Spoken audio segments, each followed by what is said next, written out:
Alléluia, alléluia, alléluia. Que le Seigneur soit loué.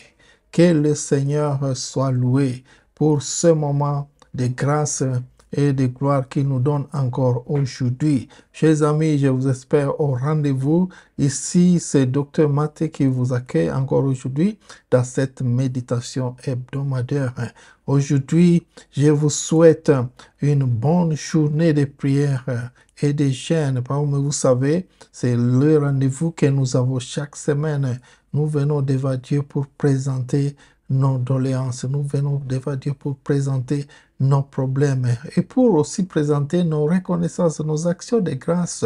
Parce que la Bible dit que vous devez venir avec Dieu. Ne vous inquiétez de rien, mais à toute chose, avec des actions de grâce, présentez votre problème à Dieu. Oui, j'espère que c'est cela que vous allez faire. Aujourd'hui, nous sommes là encore une fois pour prier. Et que le Seigneur soit loué, que le Seigneur soit loué, parce que nous avons dit, il nous donne cette opportunité de prier. La prière, c'est une opportunité que Dieu nous a donnée pour parler sur nos problèmes, pour lui parler, lui expliquer nos problèmes.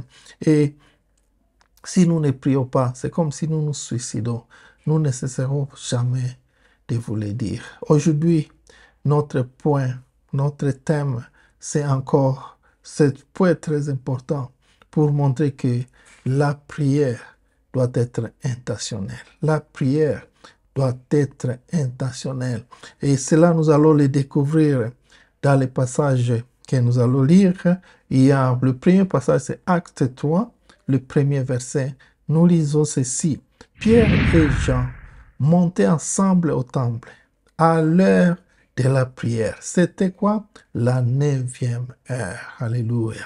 Et nous allons dans le 16e chapitre de ce même livre, Actes des Apôtres, chapitre 16, au verset 16.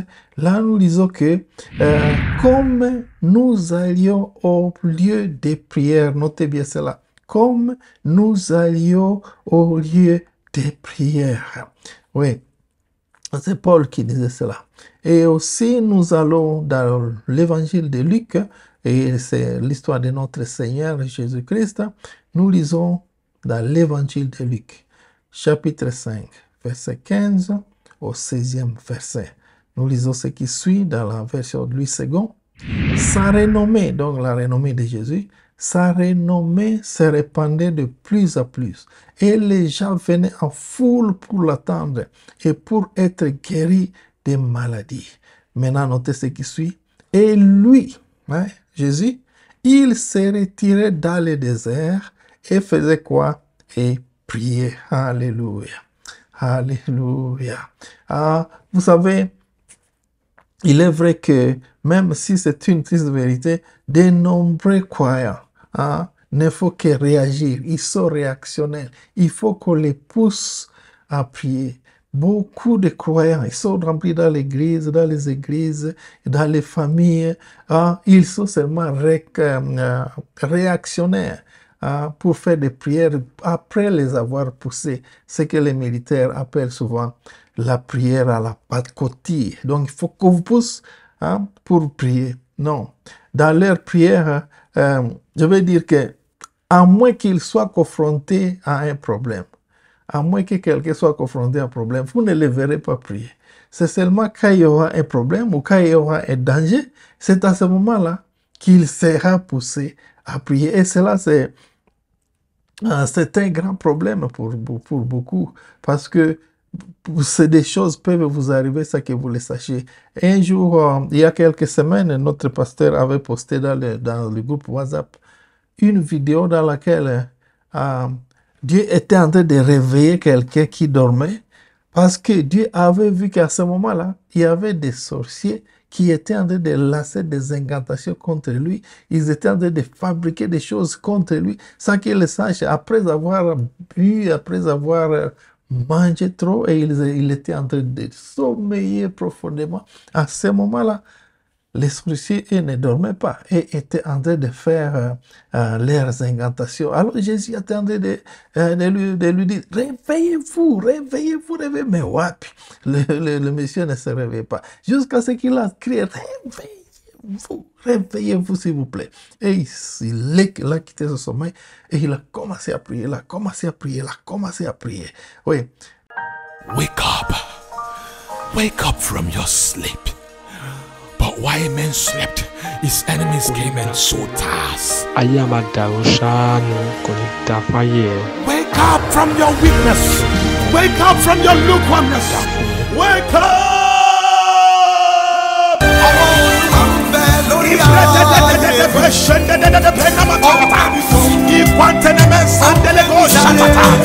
It is written, every plant that my heavenly Father has not planted will be put up by the roots in the name of Jesus.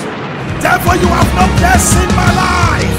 In the name of Jesus, I cannot give up now. Awake, oh Zion. I cannot. Nous ne devons pas arriver à ce niveau. Nous ne devons pas être poussés. Aujourd'hui, nous sommes en train de dire que la prière doit être intentionnelle. Nous ne devons pas arriver à être poussés pour prier.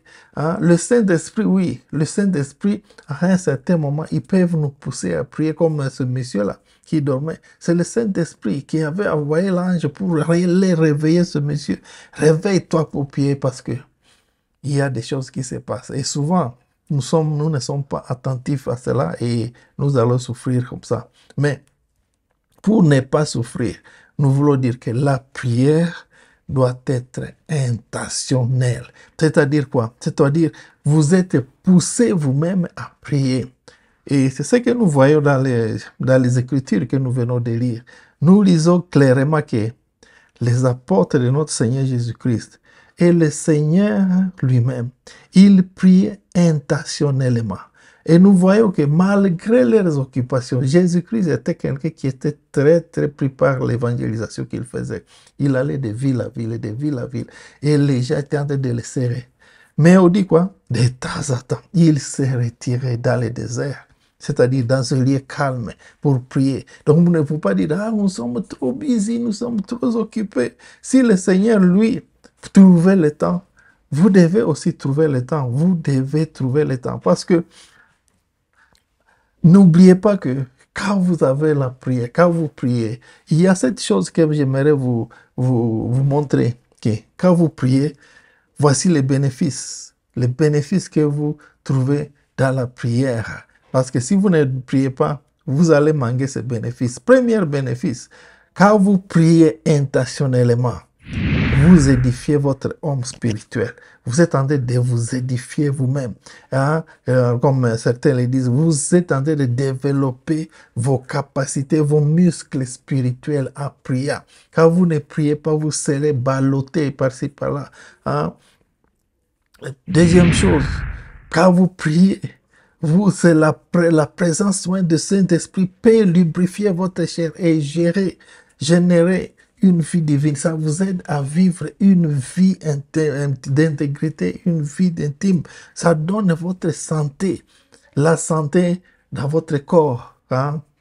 Car Paul disait à Romains 8, verset 11 que Jésus-Christ, l'être humain, le Saint-Esprit à toi, il va vivifier. Il va générer une chair divine en vous quand vous êtes en train de prier. Troisième chose, quand vous êtes en train de prier, vous êtes en train d'accorder vos oreilles pour attendre la parole de Dieu, pour recevoir les instructions de Dieu. C'est dans la prière, là, dans votre méditation personnelle, que vous allez recevoir les instructions de notre Seigneur Jésus, qui va vous instruire. Mais si vous ne priez pas, ce n'est pas comme de dire dans les bruits. Non, ce n'est pas dans les bruits que vous aurez des instructions du Seigneur. Non, c'est quand vous êtes ensemble, vous êtes dans un lieu calme, dans ce que nous appelons en anglais quiet time, dans un lieu calme, dans le silence et dans l'adoration. C'est là que le Seigneur va vous parler. Quatrième chose, quand vous êtes en train de prier, vous entrez dans la communion avec Dieu. Oui, vous entrez dans la communion avec Dieu. Quand votre esprit commence à être flou, vous ne savez pas ce que vous devez faire, allez en communion, allez dans la prière. Parce que c'est dans cette communion de la prière que vous allez entendre Dieu vous parler. Il va vous parler. Oui, lieu de prière. Vous savez, les gens pensaient que en envoyant l'apôtre Jean dans le désert que ça va le finir. Non. Malheureusement, il ne savait pas que Jean avait une vie d'intimité avec le Seigneur. Parce que maintenant, là, parce qu'il était dans la prière, maintenant, Dieu lui a révélé les choses. Jésus lui a révélé ce que on appelle aujourd'hui le livre d'Apocalypse. C'était dans les tourments. Il était à communion. Entrez dans la prière, s'il vous plaît, chers amis. Et là, dans la communion, Dieu va vous révéler les choses. Cinquième chose, dans la prière, c'est le lieu dans lequel les âmes troublées courent. Hein? Vous avez des problèmes, vous courez vers Dieu. Ce n'est pas courir maintenant pour aller dans les prophètes, chez les prophètes, et vous allez chez les gens qui vont vous donner de l'eau à boire, qui vont vous donner les mouchoirs, ils vont vous donner de l'huile, ils vont verser de l'huile sur votre tête. Non, c'est pas ça. Vous avez des problèmes, courez vers Dieu. Et comment? C'est dans la prière. Donc la prière, c'est le lieu vers lequel là, les âmes troublées vont courir. Jacques 5, verset 13, il est dit, quelqu'un parmi vous est-il dans des problèmes? Et les autres versets disent, l'un d'entre vous est-il dans le pétrin? Hein, j'aime ce mot-là. Êtes-vous dans le pétrin? La réponse, qu'il prie. Priez. Priez. Quand vous avez des problèmes, priez. Hein? Plus vos difficultés sont grandes, plus vous avez besoin de prier. Ce n'est pas que vous devez maintenant dire, ok, pasteur, vraiment prier pour moi. Oh, je vais aller vers le prophète, il va me donner, me moindre avec l'huile d'olive, il va me donner son mouchoir, et ainsi de suite. Non, vous avez des problèmes, vous devez prier. Le lieu de prière, c'est le lieu où les âmes troublées courent. Sixième chose, c'est le lieu de prière, c'est l'endroit où nous pouvons lutter contre les forces des ténèbres. C'est là où vous allez engager un combat spirituel contre les forces des ténèbres. Je viens de vous dire à cette vidéo d'illustration, l'Éternel illustrait qu'il y avait un combat, les sociétés étaient en train de les chercher, mais lui dormait. Alors Dieu l'a réveillé, prié, parce que c'est dans la prière que nous allons lutter contre les forces des ténèbres. Vous avez des problèmes, vous avez les gens qui sont en train d'élever des incantations contre vous, les gens sont en train de faire des malédictions contre vous, c'est dans la prière. C'est dans la prière que vous devez lutter contre toutes ces forces-là. Parce que, et dans la foi que vous avez, Dieu vous a déjà donné toutes les armes spirituelles pour lutter contre cela. Chers amis, ne négligez pas la prière. Vous devez intentionnellement aller dans le lieu de prière parce que c'est là où vous allez lutter contre toutes les forces. Vous ne savez pas, les gens peuvent être autour de vous, hein, en ne sachant pas qu'ils sont comme s'ils sont vos amis. Mais ils sont en réalité comment? Des ennemis. Oui, dans la prière, nous luttons pour conserver ou pour récupérer les bénédictions que Dieu nous a données et que Satan est en train d'éloigner, de chercher à nous éloigner de ces bénédictions-là. C'est dans le lieu de prière que nous devons déloger toutes les puissances opposées au diable. Je vous ai dit que dès que vous êtes chrétien, il y a une opposition. Alors, comment vous devez réussir cette opposition? C'est dans la prière. Allez à genoux dans la prière. La dernière chose que j'aimerais vous dire comme avantage de la prière, c'est que le premier port d'escale pour quiconque souhaite réellement se préparer à vivre une vie pieuse, c'est dans la prière. Vous voulez vivre une vie pieuse? Vous voulez être serviteur de Dieu? Vous voulez vous consacrer à Dieu? Quelle est le premier lieu où vous devez aller? C'est dans la prière. Ce n'est pas aller vers le pasteur. Le pasteur, je ne sais pas si je peux être un pasteur. Quoi? Non. Allez dans la prière. Demandez le bon Dieu. Est-ce que c'est mon temps, Seigneur Tout-Puissant? Est-ce que vous voulez aussi vous lancer dans une affaire? Vous voulez aller étudier? La première chose à faire, c'est quoi? Allez dans la prière. Demandez à Dieu. Seigneur, ces affaires que je vais faire, ce business que je vais faire, ce voyage que je vais faire, cette activité que je dois faire, Seigneur, est-ce que vous l'approuvez? Est-ce que vous l'approuvez? J'aime David, quand il voulait toujours aller en guerre, il disait, Seigneur, faut-il que j'aille ou que je n'aille pas? C'était dans la prière. Et le Seigneur lui répondait, il faut aller. allez parce que je vous livre cette nation. Quelquefois, Dieu disait, non, non, n'allez pas. Et c'était quand? Dans la prière. Et c'est la même chose. Vous voulez aller en vacances quelque part? Priez Dieu.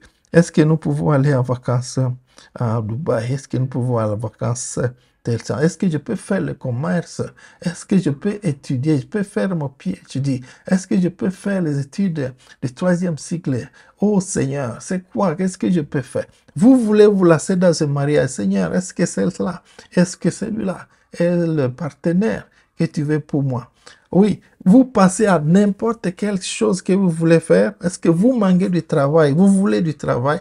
La première chose à faire, c'est quoi? Aller devant Dieu dans la prière.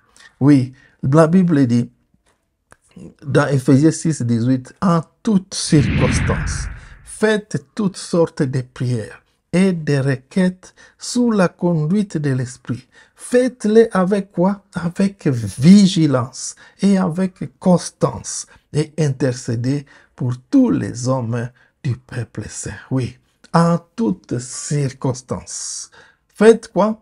Toutes sortes de prières et des requêtes. Alors, vous ne pouvez pas maintenant me dire que non, je ne sais pas comment commencer à prier, je ne sais pas commencer à prier. Non, vous savez maintenant que quel que soit le problème, quelle que soit votre situation, vous pouvez venir dans le lieu de prière. Et cela, c'est intentionnel. On ne doit pas vous pousser. Non seulement vous devez prier pour vous-même, mais aussi prier pour les autres. Il ne faut pas être égoïste. Priez pour la nation. Priez pour les autorités. Priez pour vos parents. Priez pour vos enfants. Priez pour les autres, les amis, les collègues de travail. Priez. Dieu sera avec vous. Oui, chers amis, nous disons quoi? La prière doit être intentionnelle. Que le Seigneur nous aide aujourd'hui. Et invitez aussi les autres à prier. Parce que expliquez-leur que la prière doit être intentionnelle. Chers amis, j'espère que vous avez compris. Que le Seigneur vous aide.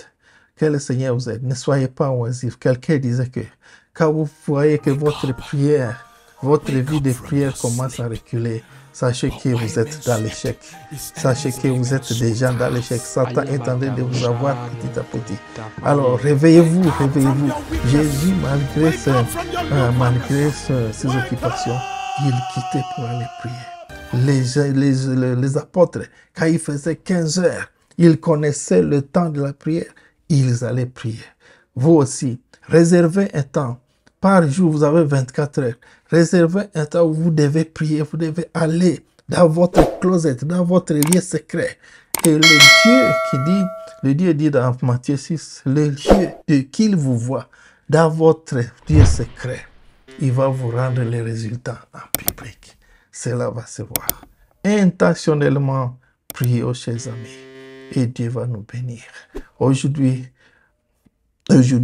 venez devant Dieu et commencez à prier. Et que ça soit une révolution dans votre vie. Que le Seigneur vous bénisse, chers amis auditeurs. C'était votre serviteur, Dr. Mathé. Que Dieu vous bénisse et que Dieu réponde à vos prières. Nous attendons vos témoignages. Au nom de Jésus, nous avons prié. Amen. Amen.